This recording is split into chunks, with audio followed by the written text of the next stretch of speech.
Alright guys, welcome back to Formula 1 news. Incredible drama today at the Canadian Grand Prix. Max Verstappen back on top in treacherous conditions. Lando Norris arguably could and should have won the race had the safety car gone a different way. But the big talking point was Ferrari. Ever since the Monaco Grand Prix, the big discussion has been, will Charles Leclerc and Ferrari seriously challenge Red Bull in this year's titles? That does not seem like the case after today. A disaster class from start to finish. Problems with the car, problems with strategy, retiring from the race, crashes left, right and centre. Absolute chaos, but it does not look good for a championship fight this season unless Lando Norris could continue to put together a charge. Very much on Twitter, your thoughts in the comments below. Hit the like button if you enjoy. Subscribe if you're new as always. Before the Grand Prix got underway though, some confirmations that there almost certainly will be an engine kind of penalty for Max Verstappen at some point. The MG UK that failed during practice earlier in the weekends, that is absolutely unrecoverable. So there's realistically no chance they can make it to the end of the season on the allocation they have. So Max will be taking a penalty at some point this season.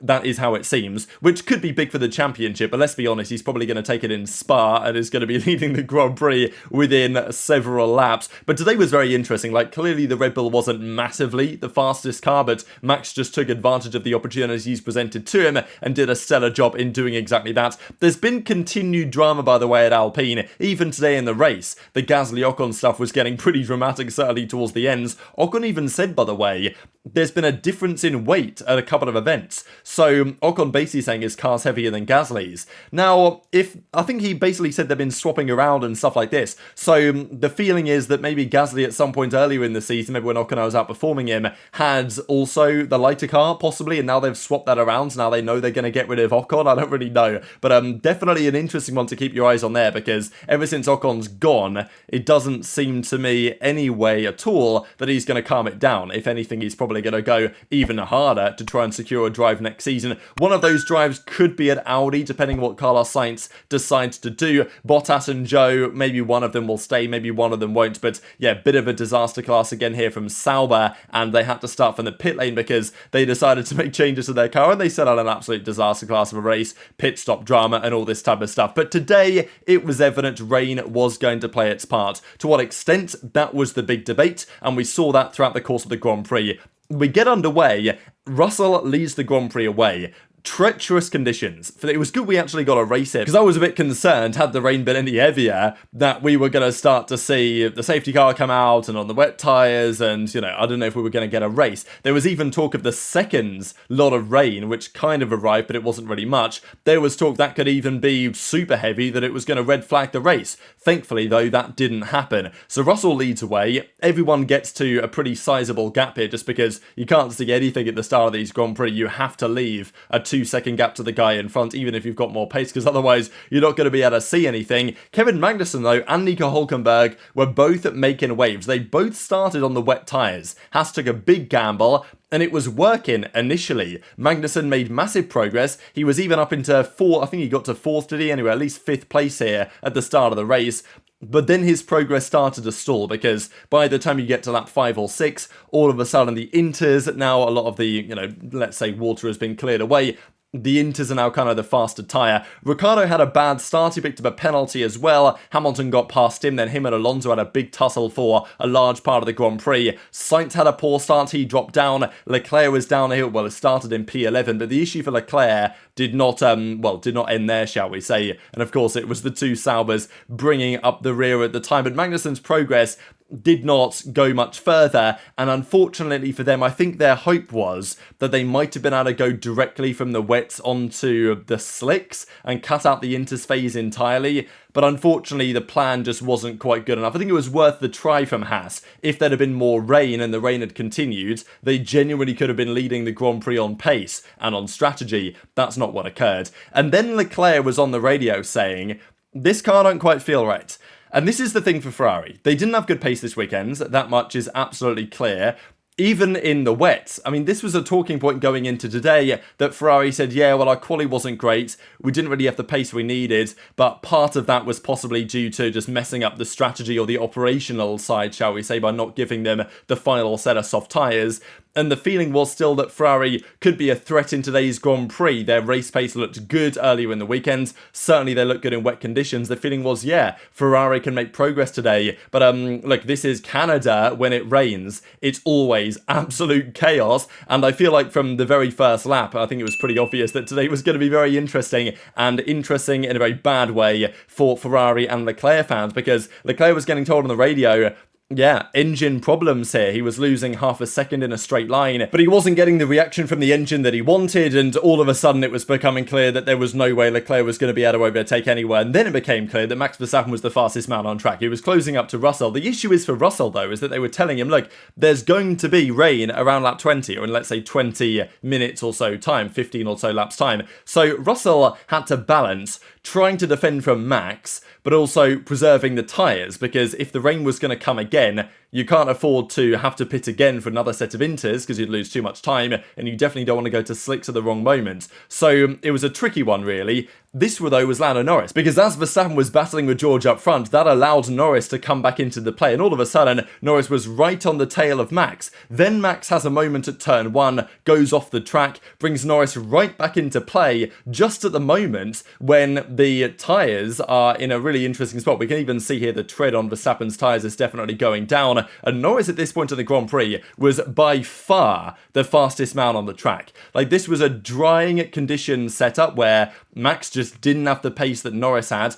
Russell didn't have the pace that Norris had, and it felt like that maybe Norris had looked after the tyres better in the first part of the stint, and therefore he was absolutely rapid as the track was drying up. Turn 1 and 2 was still wet, but apart from that it was basically dry. But Norris was like seconds a lap quicker at this point of the Grand Prix. Like, he easily overtook both Max, then he overtook George, and then he just drove off into the distance. Max then gets Russell as well, and all of a sudden it's a Norris, Verstappen, Russell, Piastri, Alonso, Hamilton fighting for P5 here, but Norris just drove off into the distance. He genuinely put a gap of 10 seconds on Max at this point. Then, however, the Latifi effect happened, or what do they call it now? Yeah, the Sargent effect, where Sargent bins it in the wall. And it was confirmed here by Ferrari at the same time that their issue with the engine was costing them up to like a second a lap. So it was a disaster. He was getting overtaken by Albon. He was getting overtaken by Williams. The other Williams, though, was in the wall. So Logan Sargent loses it at the second chicane, I guess, going into the end of the first sector, puts it in the wall, and then, of course, finds himself on this part of the track. Now, there was some debris on the racing line. Sargent's over here.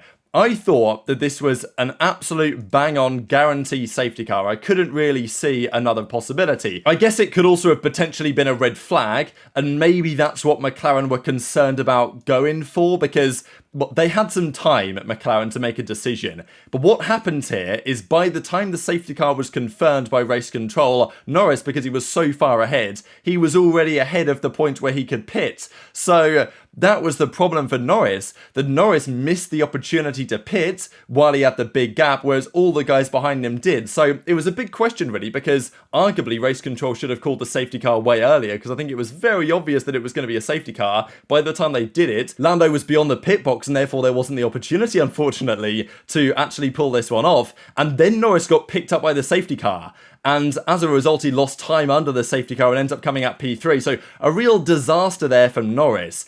Now, McLaren could have maybe predicted the safety car, called him in anyway, but maybe they were thinking, well, if it's a red flag, then, you know, if Verstappen stays up, then he's going to be leading. We could be in an absolute nightmare position. So I guess they had to weigh it up, but Norris really should have been leading, I would say, after this point, and got very unlucky not to be, I would say. Verstappen's engineer, of course, has said, look, what goes around comes around from what happened back in Miami, and then the race gets back underway. So Norris is P3, and at this point, with the fact that they had new tyres on, the advantage that Norris had on those wet conditions disappeared, right? Like, his tyres were no greater than anybody else's, and therefore, because he maybe hadn't been saving them for the first part of the Grand Prix, which seemed to benefit him when he came back into the mix after the Russell Verstappen fighting up front, this was not the case. So the big advantage that Norris had, it looked like Norris was going to run away with the victory, but in Canada, there's always chaos around the corner. This, though, is worthy of note. So Charles Leclerc, he's in a tough spot at this point. He's obviously had the problems. They bring him into the pits, and they believe Ferrari, they fix the problem. They think they fixed the engine issue. They send it back out and they say, yeah, looks good. The engine's back to normal, so, you know, we're good to go.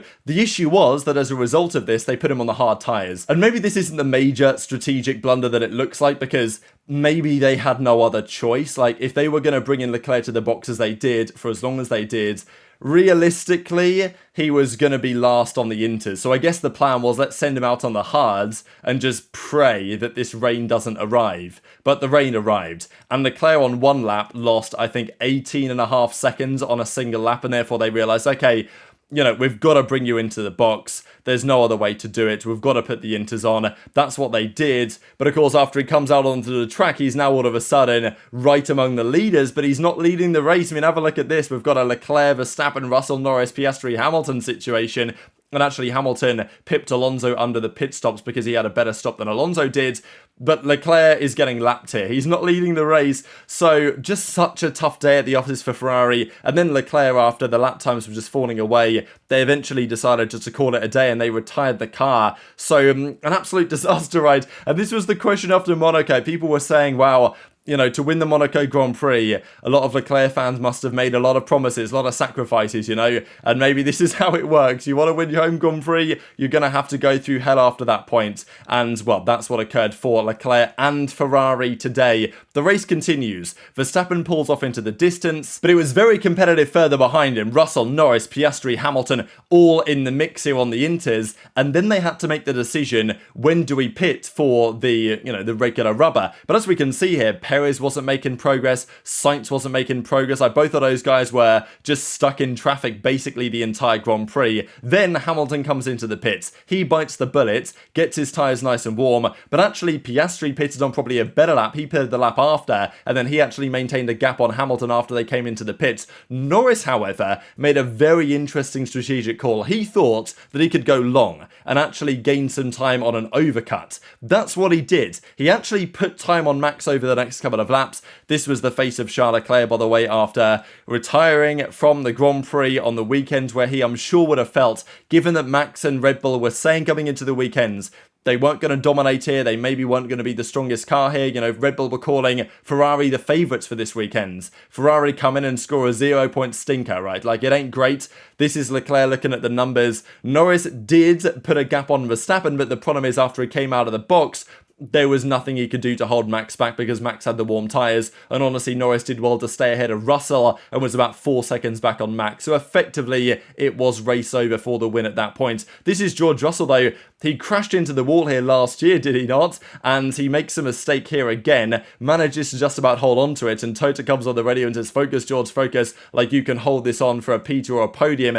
But then we had another moment. This is another safety car, and this is because Sainz makes a mistake. Comes into this chicane, makes a mess of it, goes onto the grass, tries to get back on the power, and then while coming back onto the track, he spins it, knocks Albon out of the race. Like, there were some comedic collisions this Grand Prix, just stuff that you don't usually see. But as I say, when it rains in Montreal, we know what usually happens. It's usually an absolute mess. Both of these guys out of the race, and that meant that another safety car came through. So all of a sudden the option was there. The Mercedes guys decided to come into the box, and then the race got back underway. This was Piastri versus Russell here, going into the final chicane, going wheel to wheel, and Piastri holds his own, holds the inside line. As far as I'm concerned, this is fair racing by Piastri. Like, he was on the inside. Russell is not entitled to this corner, just I'm pretty sure by the nature of the rules. He's not far enough ahead to be entitled to it. They make contact, Russell goes off the road, and while coming back on, Hamilton gets the better of him. And then there was a really big discussion on what McLaren should do, because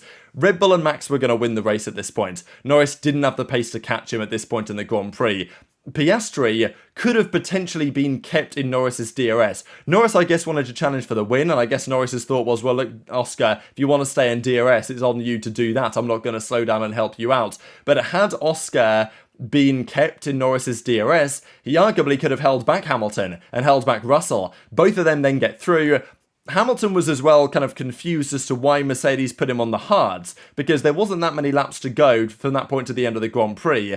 The mediums seemed like they were going to be the much better tyre. And Hamilton was asking the team, and this comes amid all this kind of like sabotage discussion we've had over the last couple of days, whether there's anything going on at Mercedes. Just because Hamilton's like, did I not have new mediums? Bono's like, negative, no, you did have new mediums if we wanted to fit them, but we think the hard is the faster tyre. And Hamilton's like, what do you mean? We've got like 10 laps to go. Why would the hard be the faster tyre at this point? And it turns out it wasn't the fastest tyre. Hamilton says the tyre doesn't feel good, and then Russell got him back at the end of the Grand Prix after this moment where Yuki, yeah, a bit of a blunder from Yuki, right, because he was on for good points here potentially, and Ricciardo scored them instead. Makes a mistake here, goes off the track, makes a bit of a mess of it actually, takes out the barrier, nearly gets taken out by a Haas, gets away with it. Russell then gets the move back done on Hamilton. Hamilton was, I imagine, not happy with, I'm not sure if Hamilton was necessarily expecting team orders here to keep Russell back, but I think he would have been thinking, why was I not on the mediums as well, given that's exactly what you did to George Russell. This is the way the Grand Prix concluded. Verstappen wins by about 4 seconds. A very dramatic Grand Prix. 5 DNFs, including both Ferraris. Double DNF in the Ferrari. Yes, Perez DNF'd as well. I didn't even mention that. Perez binned it in the wall as well on his own accord. Completely destroyed his rear wing. So he had an absolute disaster class as well. No surprises there. But Verstappen on his own scores 25 points. Ferrari scores 0 points between them. Norris P2 maybe keeps his championship hopes alive, but I think this weekend was a big one, right? Because Max was not that far ahead of Leclerc coming into this Grand Prix. We talked about it. Verstappen probably needs another DNF, Leclerc needs another win, and then it's right back on the game. What we didn't need in terms of a championship fight was a Leclerc DNF and a Verstappen win, because that leaves us here with Verstappen with now a very comfortable championship lead. And the way things look, interesting weekend for Ferrari. Mercedes clearly made progress this weekend, and I'm sure that Hamilton will be sitting there thinking, this is interesting, because I'm sure he was expecting Ferrari's trajectory, given the way they started the season, to be only upwards. But all of a sudden, Ferrari have had a stinker again, operationally, strategically, making these interesting decisions. Their car wasn't working as intended. I don't seem to quite understand exactly why. These problems potentially reoccurring again for Ferrari. They happen far less often than they used to, but they still happen. And I'm sure that Hamilton at the back of his mind is thinking, okay, this Ferrari team maybe isn't all that it's been made out to be over the last couple of months, let's say. And maybe even Norris now fancies his chances of being the biggest challenger to Verstappen this season. Sainz and Perez both DNFing. They stay where they are. Hamilton got the fastest lap at the end with a 1:14.8. The constructors' standings now look like this. So Red Bull with a nice comfortable advantage now after their victory today in the hands of Max, and no points for Ferrari. McLaren are getting there, Mercedes in an interesting spot, and even Hamilton mentioned after the Grand Prix that he just didn't perform this weekend in qualifying or in the race, and says, look, he thinks this weekend's the car was capable of winning, and well, who knows what's to come. But for Red Bull, this was the circuit they were concerned about. They thought this weekend could be a serious challenge. Turns out Max Verstappen took advantage of mistakes elsewhere, even when Russell went off, and obviously they had the battle at the end of the Grand Prix with Norris, and that let Max off the leash to drive off into the distance. Of course, the safety car massively helped him during the early part of the Grand Prix, and this was a weekend that Red Bull were concerned about. They've come in and won it emphatically. Now they go to Spain, where they should be massively favoured. It seems like after the talk on the championship might still be on, as I mentioned many times, I wasn't yet convinced. And well, here we are after today's results. But very much interested to your thoughts on all this stuff in the comments. Hit the like button if you enjoyed. Subscribe if you're new. Take care, and I'll see you next time.